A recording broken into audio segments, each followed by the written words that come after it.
दोस्तों, आज की इस वीडियो में हम एक ऐसे बुजुर्ग का किस्सा बयान करेंगे जिनके पास एक सांप आता है और उनसे अर्ज करता है कि उनको बचा लिया जाए। लिहाजा जब वो सांप से कहते हैं कि आओ तुम मेरे मुंह के अंदर दाखिल हो जाओ, फिर सांप उनके मुंह के रास्ते से होता हुआ उनके पेट में चला जाता है और फिर ऐसा कुछ होता है कि जिसकी उम्मीद भी नहीं की जा सकती थी। ये वाकया काफी दिलचस्प है, इसलिए इसको आखिर तक जरूर देखिएगा और हमारे चैनल को सब्सक्राइब करते हुए बेल आइकन को क्लिक जरूर कर दें। दोस्तों, कहा जाता है कि एक घर के अंदर कहीं से सांप घुस आया। घर वालों ने सांप को देखा तो सब सांप को पकड़ने में लग गए, लेकिन सांप उनकी आंखों से कुछ ही लम्हों में ओझल हो गया और सांप घर के अंदर घुस चुका था। और घर के मालिक ने अपने बच्चों से कहा कि सांप को ढूंढना पड़ेगा। अगर सांप नहीं मिल पाया तो ये किसी को भी डस सकता है। तभी फिर सब घर वाले इकट्ठा मिलकर सांप को ढूंढने में लग गए, लेकिन सांप तो मिलने का नाम ही नहीं ले रहा था। काफी मशक्कत करने के बाद भी उनका सांप न मिल सका और वो सांप काफी जहरीला और खतरनाक भी था। और फिर उस घर के मालिक ने अपने बच्चों से कहा कि सुबह होने का इंतजार करते हैं। अगर सांप निकल आया तो बेहतर है, वरना मैं सपेरे को बुलाकर लाऊंगा और वही सांप को बाहर निकालेगा। और रात भर कोई नहीं सो पाया, क्योंकि सांप एक ऐसी चीज होती है जिससे सब लोग डरते हैं। उनके ऊपर कपकपी तारी थी कि कहीं सांप आकर किसी को डस न ले। अब सारी रात जगने के बाद जैसे ही सुबह हुई तो सांप को दोबारा ढूंढना शुरू कर दिया गया और सांप उनको फिर भी कहीं नहीं मिला। फिर उस घर के मालिक ने अपने बच्चों से कहा कि सांप को बाहर बगीचे वाली जगह पर जाकर ढूंढो, क्या पता वो झाड़ियों के अंदर छुप कर बैठ गया हो। सब लोगों ने फिर झाड़ियों के अंदर ढूंढना शुरू कर दिया, लेकिन सांप किसी को भी नहीं मिल पाया। अब थक हार के मालिक ने सोचा कि सपेरे को कहीं से लेकर आना पड़ेगा और अब वही सांप को बाहर निकालेगा। घर का मालिक बाहर आया तो यहाँ पर उसके हमसाये ने पूछा कि खैरियत तो है, कल आपके घर से चीखने की आवाजें आ रही थी। तो उसने अपने हमसाये को सारा वाकया बताया कि हमारे घर के अंदर एक सांप घुस आया है और हमने उसको काफी देर तक ढूंढा, लेकिन वो हमें अभी तक नहीं मिल सका। और अब मुझे एक ऐसे सपेरे की तलाश है जो आकर इस सांप को बाहर निकाल दे, और कहीं ये ना हो कि वो मेरे किसी बच्चे को डस ले और मेरा बच्चा अपनी जान दे बैठे। और इसलिए हम चाहते हैं कि किसी तरीके से भी सांप को पकड़ा जा सके।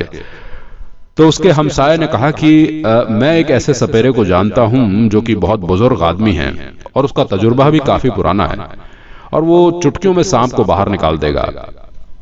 फिर उसने कहा, तो फिर देर किस बात की है, मुझे उनके पास ले चलो। फिर ये दोनों उस सपेरे की झोंपड़ी की तरफ चल पड़े। चलते चलते कुछ ही देर के बाद ये सपेरे की झोंपड़ी के पास आ गए। यहाँ आकर उन्होंने आवाज लगाई तो सपेरा झोंपड़ी से बाहर निकल आया। घर के मालिक ने सपेरे से कहा कि मेरे घर के अंदर एक सांप घुस आया है, आप मेहरबानी करें और मेरे साथ चलें, वो सांप निकाल दें।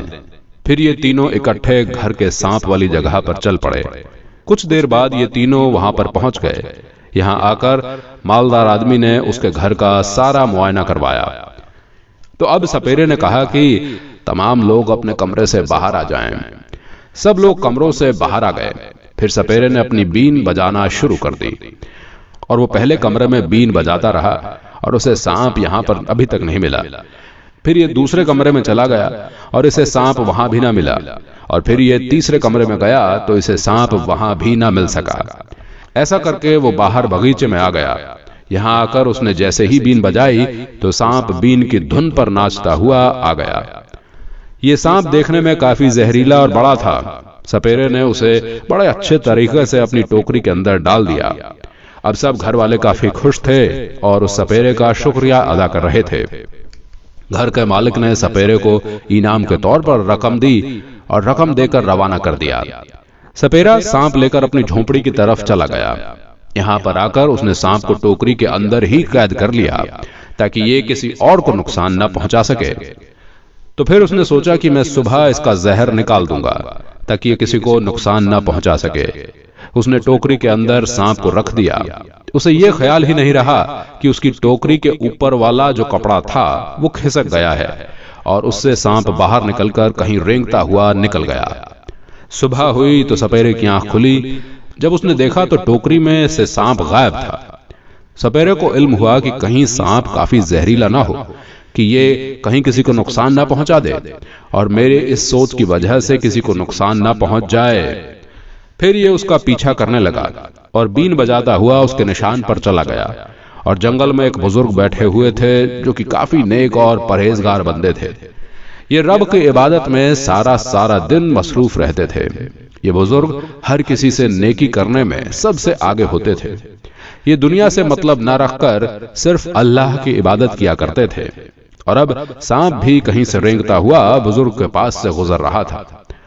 अब जैसे ही उसने सपेरे की बीन की आवाज सुनी तो उसने बुजुर्ग के पास आकर कहा कि मुझे कहीं पर छिपा लीजिए, कहीं ये सपेरा मुझे मार न डाले, आप मेरी मदद कीजिए। बुजुर्ग ने अपना मुंह वहीं पर खोल दिया और कहा सांप से कि तुम मेरे मुंह में आ जाओ। और सांप रेंगता हुआ बुजुर्ग के जिस्म के अंदर चला गया।